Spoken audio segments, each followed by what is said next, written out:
So yan guys, papunta kami ng Tagaytay. Try ko lang mag-drive kung kaya ko doon. Yan, kasama ko yung father. Let's go guys! Samahan niyo ako sa aking pagdadrive. Ayan, medyo kinakabahan ako dyan ng konti kasi first time ko mag-drive ng malayo. Kasama ko pa naman dyan yung aking father hanggang saan kaya aabot ang kanyang pasensya. Eto, medyo lumalayo-layo na kami. Nag-e-enjoy pa yung father ko tumingin-tingin sa labas. Mamaya, galit na yan. Ayan, nandito na kami sa toll gate at pinadaan ako ng tatay ko sa expressway. First time ko pa naman dito dumaan. Yehey! Nakalampas na kami. Wow!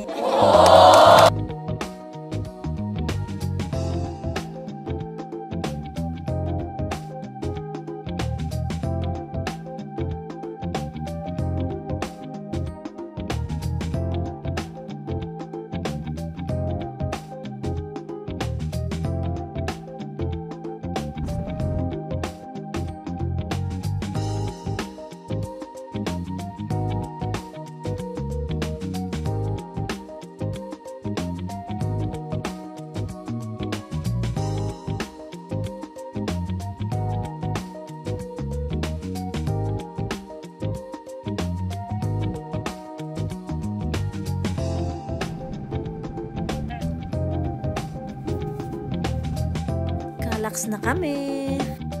Oh! Pagod nang mag-drive si Inday.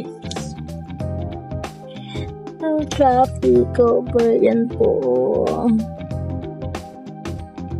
Yan.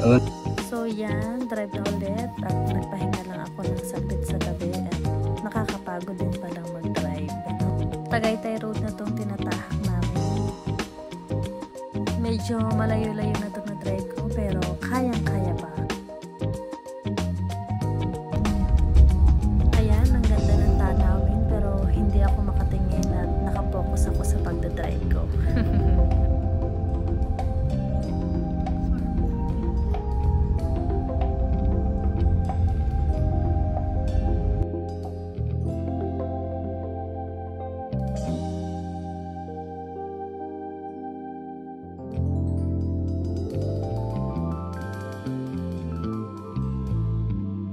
Ayan guys, 5 minutes na lang daw, nandun na kami. Guys, malapit na kami sa pupuntahan namin.